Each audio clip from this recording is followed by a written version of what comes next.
Malangumnadi homning, pombigumnasu paining, nungsip hade khalibra, hak namarar su leitaba, puksil chawba thawaido, onthoknasu na thairui, meeting thinasu yingluido. Ningthe magi mapokta pokningi aningba na thairam, lelakpa punsi marilda, ngasisu amok ponungda, khada chatle tathire, wangda chatle mipaire, tolida ningthem nangi mapok, setning bata setpa, chaning bata chaba punsi adubo, nungaiba kauba yaramdre, thamoi magi ningtamba, pokning magi apen bana, masak thokpa punsi magun lepo oiramle.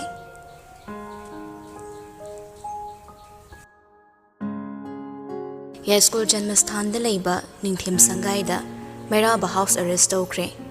Akan ba security na mahabungak lagale.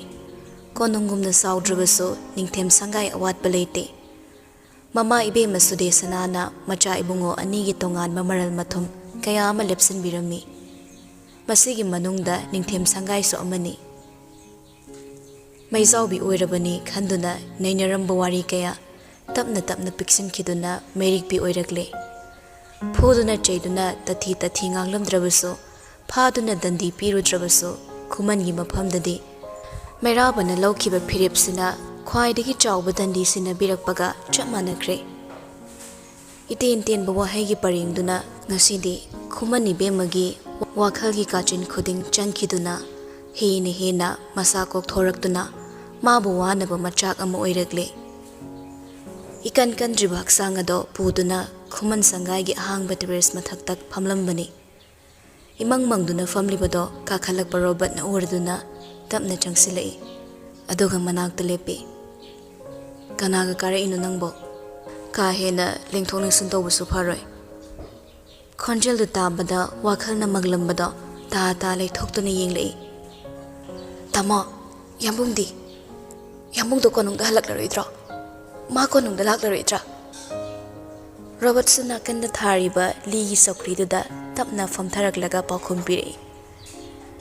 Raroy, Horena Timbogi powder, Manawi Bung on the Leramba, Royal title of Tokli Haina, Sanakonung the official announcement Toklani, Madogini Ainu Chalurisi.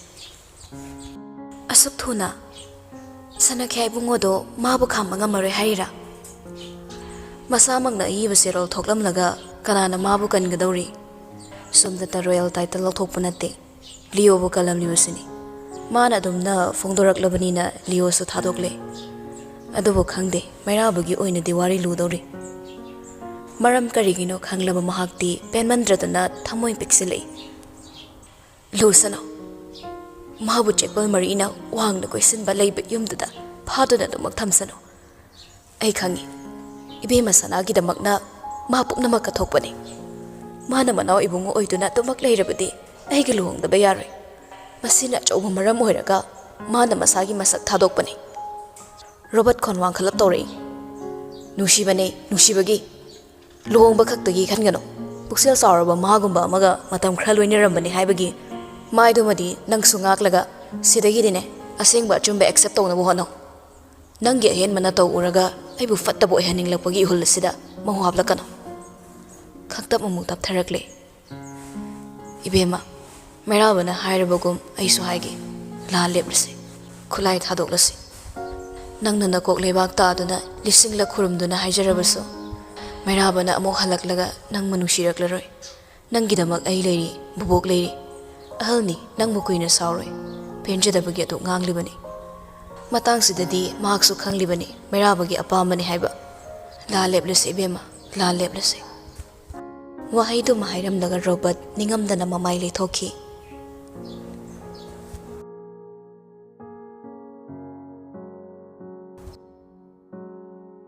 Ngarang dagi mikaf ama phawba potharam da leiriba nupido masa iting tingi ingaw ngawi. Thongal dagi laptak na gari makhol taba khuding amuk senthoraktuna yingli. Kari asaba tawribano.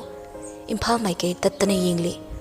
Mamsuk tawrakpa numidang wairam. Chingi chimai singda lakak langkak pakliba nongsabi singna malem buso tangang halli. Liri humlakpa napomda magi mapaw yawraklabadi khanna malang na humlakpa maike khuding onduna lebli. hauzik makso khulgi ngamtakpa singmaiduda tumin leplaga lei yumdo yo langna hoba mayamdo mahak yawningde Mairabagi wahi thazadaba kayani aduga tawramgani haiduna thazabasu kayani manaktagi lapkhraba mahakpu chatuna unarabasu ngamde unaba fangloi khangbana mahakpu pangal yahande asa kayaga loinana chingmaida leplinge taha lai chinglebak kisinu achanbido laptakna leplibado chap leptuna yenglamlaga prap changsilaktuna manakta leplaga hairare Kachang amai bu thadokle horen athingbada ukhal yorakani haiduna ipan haibto nang takrapra wa haid taraga laisa nokphet tawe mai thongna nokphet tarubaso thamoina irumlumna milu irat silibado ubada on tapna changsilaklaga laisa na yenglibado masu yauri house arrest tawkraba ningthembu karigi ngai pra Kachang ngai ganuni lakloi karamna lakira amai ramtharna tambada kanasa changhandabani hayani wahaiduna mabu hina wahalle kaptan aba wana khangsilaga khomlei adubuni aina chaglise maduni aina warise awat amatta leitana hinglak pasana ibungo mahagna mathanta tarak kanasu leijadabako manai maseni koi na seba tawraga lelak pa mahagna mi ani suna leitaba yumsaududa ma karam leramgani aibu singlamgani yambungdo ma aibu nungsi hairambani aina chilum bisaduna magi paku pikidre akralda lakani su hairambani ai ma bung haipani awon ai yambung bung haipani nungai tana yengliba meeting adu tana themsin mangamlakdraduna awon tamna changsilaklaga laisagi pambom aduda makhutna tapna nanthabi landaba mibo kayamu kuina phajangani amai laklaga amai bu haise mateng soidana pangani da khulgi miso heng church ta meeting tawgani akhoi su satlaga yaukse nangi ningthem gi damak haise se Kachang asumna leplaga lakloi khangna mabu ngai kanuni yambung do ibu warauramni mahak pumna makpu warauram kani karigino awan matam laiba khibikta aina mabu nungsinaba maram tidana saunaba maram khakta thirurise nauna imasi be makaina duna apokpa mama yauda konungi jana pathap khakta da hinglakpa mangonda karigi aina nungsi asa tawduna tambibagi mahutta ulakpa ngairubano phatribade ay oiramle awan ay oiramle kanana nangbu phatte haibra nang karisu tawde asum taw haidana isona tambibane lakro changkrase security na ngaktuna leiraga karamna ukhrulda lakani laibak leirabati haying imphal chatuna unagi haisase amai bu hairaga mateng panghanse Kachang lakloi khangna ningthembu ngaiganuni themduna haire adobo chingda tangbi mahakna tamda bandi oikraba mahaki ningthembu ngaidabati ngamgadra chingsang na pomda leplaga chingda nganbi Kachangna magi ningthemgi maike yengdabati ngamkigadra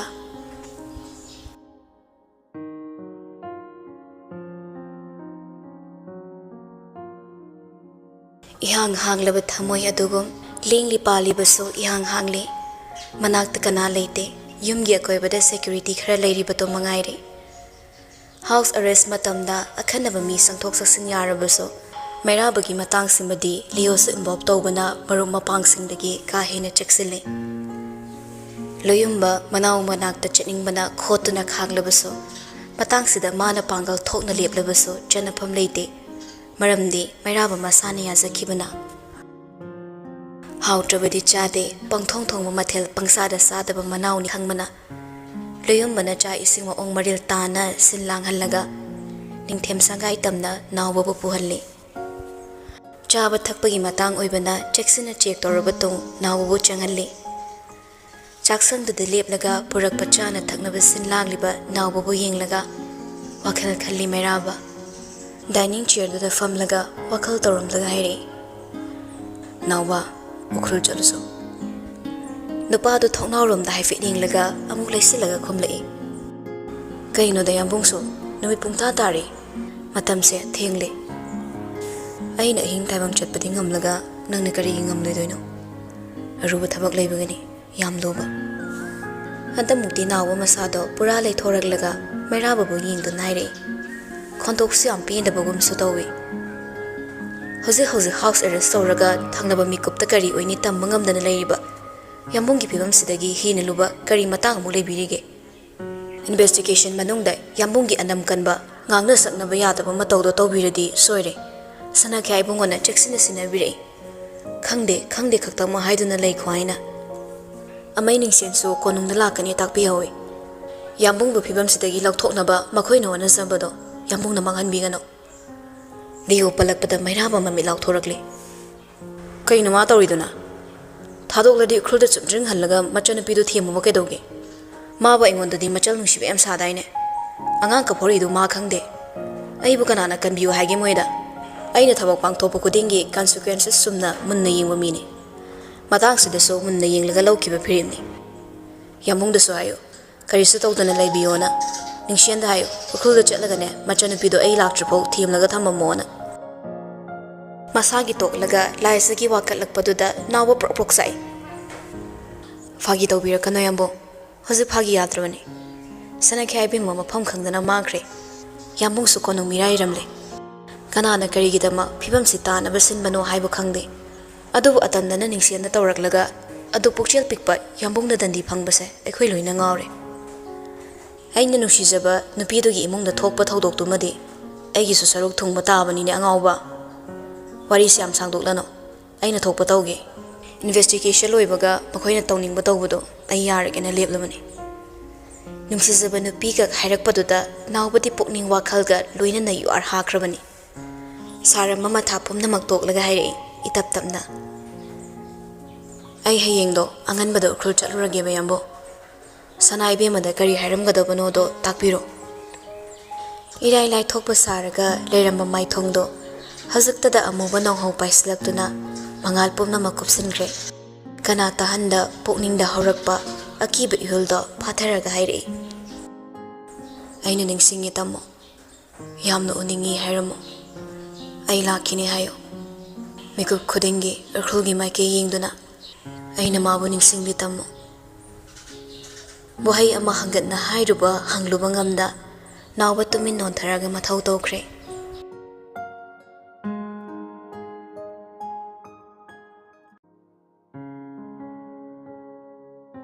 Thamoi amadi pale miyoibagi thamoi nungsiba heiba thamoi minungsi pokpa thamoi ngakpiba heiba thamoi adubu ngakpibagi akaknaba matangsu thamliba thamoi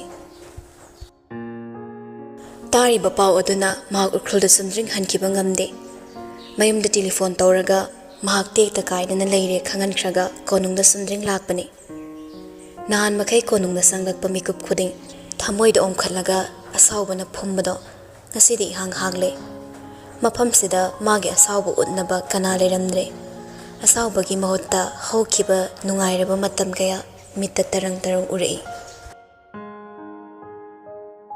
loyamba makhoi ani tarak sariba warido maithongsingdo maka lamnade mathana lakhatlaba ningthaudo itap tapna makha tari haukiba matamda nangna nungaitaba kaya lekhraso chiraba matamsida aina kawbada lakpase aigi wakhalna kayamuk saukthokpa wai oina haiba ngamdre adumna takpiganu de yambo magi wakhalda kari khanduna asumna torokpano haiba ai khangde adubu matangsida aina mit usilaga na menduna yumda nungaina leithoklubadi haunade matangduda loyumba tapna haire nangsu khara makhaidi khanglamgani aisu munna khangi aigi inaw angawbuduna nangi nasalbo apam nushigi oiba lambida ka hena khanjinkhre uthokpa heitabagi wahai oina tadrabaso ulamliba thabaksina sakhini aina haiki konungsigi damak oisano aduga nasa khaktagi oisano nangnu buleplakpa phirep khudingmakta natungda ai lepli adubu magi horakpham oiriba konu amadi mayamba aibuso yauna amatta khaktanu hondoklambasina aibudi yamna nungai handre ꯄꯨꯝꯅꯃꯛ ꯅꯆꯜꯒꯤꯗꯃꯛꯅꯤ ꯍꯥꯏꯕꯁꯦ ꯑꯇꯩ ꯀꯅꯥꯅ ꯈꯪꯗ꯭ꯔꯕꯁꯨ ꯅꯪꯗꯤ ꯃꯨꯟꯅ ꯈꯪꯂꯝꯒꯅꯤ ꯃꯆꯜꯒꯤ ꯃꯇꯥꯡꯁꯤꯃꯗꯤ ꯂꯤꯌꯣ ꯇꯁꯦꯡꯅ ꯅꯩꯅꯅꯤꯡꯗꯦ ꯃꯆꯜ ꯈꯛꯇ ꯅꯠꯇꯅ ꯃꯩꯔꯥꯕ ꯑꯃꯗꯤ ꯁꯅꯥ ꯏꯕꯦꯝꯃ ꯑꯅꯤꯒꯤ ꯅꯨꯡꯁꯤ ꯅꯨꯡꯉꯣꯜ ꯃꯇꯥꯡꯗ ꯅꯩꯅꯅꯤꯡꯗꯗꯨꯅ ꯍꯥꯏꯔꯤ ꯋꯥꯗꯨ ꯏꯊꯩ ꯊꯩꯗꯣꯛꯂꯒ ꯇꯥꯕꯤꯌꯨ ꯌꯥꯝꯕꯣ ꯃꯈꯣꯏꯅ ꯑꯩꯒꯤ ꯌꯨꯝꯗꯒꯤ ꯐꯥꯔꯤꯕ ꯄꯣꯠꯁꯤꯡꯗꯣ ꯏꯆꯝ ꯆꯝꯅ ꯐꯥꯕ ꯅꯠꯇꯦ ꯃꯈꯣꯏꯅ ꯍꯥꯏꯕ ꯋꯥꯍꯩꯗ ꯃꯤꯅ ꯇꯦꯂꯤꯐꯣꯟ ꯇꯧꯔꯛꯂꯒ ꯄꯣꯠꯁꯛꯇꯨ ꯂꯩꯔꯦ ꯇꯥꯛꯂꯛꯄꯅꯤ ꯍꯥꯏꯔꯤ ꯃꯗꯨꯅ ꯇꯥꯛꯄꯗꯤ ꯀꯅꯥꯅ ꯁꯤꯟꯕ ꯊꯧꯔꯥꯡꯅꯤ ꯑꯗꯨꯕꯨ ꯑꯩꯅ ꯊꯥꯖꯕ ꯑꯃ ꯍꯥꯏꯔꯗꯤ ꯑꯩꯒꯤ ꯌꯨꯝꯗ ꯂꯩꯔꯤꯕ ꯑꯩꯃꯛꯀꯤ ꯇꯥꯡꯈꯨꯜꯒꯤ ꯃꯤꯁꯤꯡꯅ ꯑꯁꯤꯒꯨꯝꯕ ꯊꯕꯛ ꯑꯃꯗꯤ ꯑꯩꯒꯤ ꯊꯛꯇ ꯄꯥꯏꯈꯠꯂꯝꯂꯣꯏ ꯂꯣꯌꯨꯝꯕ ꯃꯀꯣꯛ ꯇꯞꯅ ꯅꯣꯝꯂꯒ ꯑꯩꯅ ꯆꯤꯡꯅꯔꯤꯕ ꯃꯤ ꯑꯁꯤꯃꯛ ꯅꯪꯒꯤ ꯋꯥꯈꯜꯅꯁꯨ ꯆꯤꯡꯅꯔꯝꯒꯅꯤ ꯍꯥꯏꯕ ꯑꯩꯅ ꯈꯪꯏ ꯃꯇꯥꯡꯁꯤꯃꯗꯤ ꯅꯪꯒꯤ ꯅꯊꯛꯇ ꯑꯇꯝꯅꯅ ꯇꯧꯔꯛꯄꯅꯤ ꯃꯤꯀꯨꯞꯁꯤꯗ ꯆꯦꯟꯅꯕ ꯃꯤꯕꯨ ꯐꯪꯂꯕꯗꯤ ꯑꯩꯒꯤ ꯑꯣꯏꯅꯤꯡꯕ ꯑꯣꯏꯁꯅꯨ ꯅꯤꯡꯁꯦꯟ ꯏꯈꯨꯠꯃꯛꯅ ꯃꯔꯥꯜꯒꯤ ꯗꯟꯗꯤ ꯄꯤꯒꯅꯤ ꯑꯗꯨꯕꯨ ꯌꯥꯝꯕꯣ ꯂꯨꯔꯤꯕꯗꯤ ꯃꯅꯥꯎ ꯏꯕꯨꯡꯉꯣꯒꯤ ꯄꯥꯎꯈꯨꯝꯅꯤ ꯃꯥꯒꯤ ꯁ꯭ꯇꯦꯠꯃꯦꯟ ꯑꯗꯣ ꯄꯕ꯭ꯂꯤꯛꯅ ꯊꯥꯖꯗꯕꯒꯤ ꯑꯌꯦꯠꯄ ꯀꯌꯥ ꯂꯩꯕꯅ ꯍꯥꯎꯁ ꯑꯦꯔꯦꯁ ꯇꯧꯗꯨꯅ ꯊꯝꯂꯤ ꯑꯗꯨꯕꯨ ꯑꯁꯨꯝꯅ ꯑꯗꯨꯃꯛ ꯊꯝꯕꯗꯤ ꯌꯥꯗꯕꯅ ꯋꯥꯔꯤꯁꯤꯒꯤ ꯂꯣꯏꯁꯤꯟꯐꯝ ꯑꯃꯗꯤ ꯂꯥꯛꯈꯤꯅꯤ ꯃꯥꯒꯤ ꯄꯥꯎꯈꯨꯝꯅꯤ ꯑꯩꯅ ꯇꯥꯔꯦ ꯏꯟꯆꯥꯔꯖ ꯑꯣꯏꯔꯤꯕ ꯏꯟꯁꯄꯦꯛꯇꯔ ꯑꯗꯨꯒꯤ ꯆꯤꯟꯗꯒꯤ ꯇꯥꯔꯦ ꯏꯟꯚꯦꯁꯇꯤꯒꯦꯁꯟ ꯃꯅꯨꯡꯗ ꯃꯅꯥꯎ ꯏꯕꯨꯡꯉꯣꯅ ꯃꯈꯣꯏꯗ ꯀꯣꯔꯄꯣꯔꯦꯁꯟ ꯄꯤꯗꯦ ꯇꯧꯅꯤꯡꯕ ꯇꯧꯔꯣ ꯍꯥꯏꯅ ꯃꯨꯛꯂꯤ ꯍꯥꯏꯔꯤ ꯃꯍꯥꯛꯁꯨ ꯈꯪꯂꯝꯒꯅꯤ ꯃꯇꯥꯡꯁꯤꯗ ꯆꯦꯟꯅꯔꯤꯕꯁꯤ ꯀꯅꯥꯅꯣ ꯃꯁꯤꯅꯁꯨ ꯃꯍꯥꯛꯅ ꯂꯧꯁꯤꯟꯕ ꯄꯥꯝꯂꯤ ꯑꯅꯝ ꯀꯟꯕ ꯃꯅꯥꯎꯒꯤ ꯃꯇꯧ ꯈꯪꯕ ꯂꯣꯌꯨꯝꯕꯅꯤ ꯊꯣꯏꯅ ꯉꯛꯂꯨꯗꯦ ꯑꯗꯨꯕꯨ ꯂꯤꯌꯣꯅ ꯂꯥꯟꯅ ꯈꯟꯈꯤꯗꯅꯕ ꯁꯦꯡꯗꯣꯔꯛꯏ ꯅꯤꯡꯁꯦꯟ ꯊꯃꯣꯏꯅ ꯈꯣꯏꯗꯥꯖꯕ ꯑꯄꯥꯝ ꯅꯨꯡꯁꯤ ꯄꯣꯛꯂꯨꯕ ꯀꯅꯥ ꯑꯃꯅ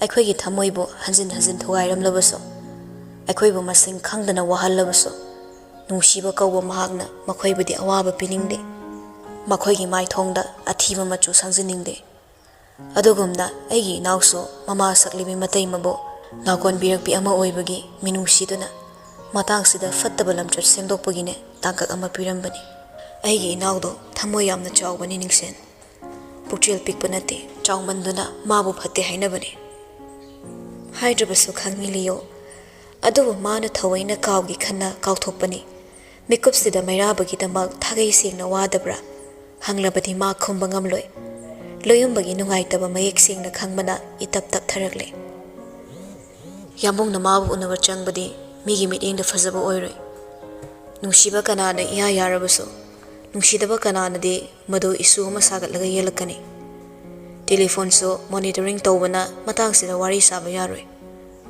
ꯃꯔꯝꯁꯤꯅ ꯑꯩꯅ ꯃꯥꯕꯨ ꯑꯃꯨꯛꯇꯪ ꯎꯅꯅꯕ ꯌꯥꯝꯕꯨꯡꯅ ꯁꯤꯟꯕꯤꯌꯨ ꯑꯩꯒꯤ ꯏꯔꯥꯏ ꯂꯥꯏꯅ ꯎꯅꯕ ꯌꯥꯒꯗꯕ ꯃꯤꯀꯨꯞ ꯑꯣꯏꯗꯕꯅ ꯑꯩꯅ ꯌꯥꯝꯕꯨꯡꯗ ꯍꯥꯏꯖꯕꯅꯤ ꯂꯣꯌꯨꯝꯕ ꯃꯀꯣꯛ ꯇꯞꯅ ꯅꯣꯝꯃꯤ ꯑꯗꯨꯒ ꯋꯥꯔꯤ ꯑꯃꯗ ꯂꯨꯁꯤꯟꯅ ꯄꯨꯊꯔꯛꯂꯦ ꯍꯧꯖꯤꯛ ꯂꯨꯔꯤꯕꯗꯤ ꯆꯦꯟꯅꯔꯤꯕ ꯃꯤ ꯑꯁꯤ ꯐꯪꯅꯕ ꯊꯤꯕꯅꯤ ꯃꯔꯥꯜ ꯂꯩꯗꯨꯅ ꯂꯣꯠꯈ꯭ꯔꯕ ꯃꯤ ꯑꯃꯕꯨ ꯊꯤꯔꯨꯕ ꯑꯔꯥꯏꯕ ꯑꯣꯏꯗꯦ ꯃꯁꯤꯒ ꯃꯔꯤ ꯂꯩꯅꯅ ꯃꯍꯥꯛ ꯂꯨꯋꯥꯡ ꯏꯃꯨꯡꯒꯤ ꯅꯤꯡꯉꯣꯜꯅꯤ ꯃꯤꯠꯅ ꯎꯕ ꯄ꯭ꯔꯃꯥꯟ ꯂꯩꯇꯅ ꯃꯥꯕꯨ ꯍꯦꯛꯇ ꯐꯥꯔꯨꯕ ꯄꯨꯜꯂꯨꯕ ꯌꯥꯔꯣꯏ ꯑꯗꯨꯃꯛꯄꯨ ꯑꯩꯒꯤ ꯏꯅꯥꯎꯒꯤ ꯃꯊꯛꯇ ꯑꯀꯟꯕ ꯁꯦꯟꯇꯦꯟꯁ ꯂꯥꯛꯂꯕꯗꯤ ꯈꯨꯔꯨꯝꯗꯨꯅ ꯐꯥꯎ ꯃꯉꯣꯟꯗ ꯍꯥꯏꯖꯔꯒ ꯃꯥꯒꯤ ꯃꯔꯥꯜ ꯁꯦꯡꯗꯣꯛꯍꯟꯒꯅꯤ ꯀꯔꯤꯒꯨꯝꯕ ꯃꯇꯝꯗ ꯁꯛꯇꯤꯗꯒꯤ ꯚꯛꯇꯤꯅ ꯉꯝꯃꯤ ꯃꯥꯅ ꯑꯩꯕꯨ ꯈꯖꯤꯛꯇꯪ ꯐꯥꯎꯕ ꯅꯨꯡꯁꯤꯔꯕꯗꯤ ꯑꯩꯒꯤ ꯋꯥ ꯇꯥꯒꯅꯤ ꯈꯜꯂꯤ ꯑꯗꯨꯕꯨ ꯌꯥꯝꯕꯣ ꯂꯨꯔꯤꯕꯗꯤ ꯂꯩꯔꯝꯒꯗꯕ ꯃꯐꯝꯗꯨꯅꯤ ꯌꯥꯝꯕꯨꯡꯅ ꯍꯥꯏꯕꯤꯕꯗꯒꯤ ꯑꯩ ꯇꯥꯔꯦ ꯂꯂꯥꯕꯨꯡꯗ ꯂꯩꯕ ꯂꯨꯋꯥꯡꯒꯤ ꯁꯪꯒꯥꯏꯗ ꯂꯩꯇꯦ ꯏꯝꯐꯥꯜꯒꯤ ꯑꯅꯛꯄ ꯃꯐꯝꯁꯤꯡꯗ ꯂꯩꯔꯤꯕ ꯂꯨꯋꯥꯡꯒꯤ ꯃꯐꯝꯁꯤꯡꯗ ꯂꯩꯇꯦ ꯃꯐꯝ ꯀꯗꯥꯏꯗ ꯂꯩꯔꯝꯒꯅꯤ ꯍꯥꯏꯕ ꯌꯥꯝꯕꯨꯡ ꯈꯪꯕꯤꯕ꯭ꯔꯥ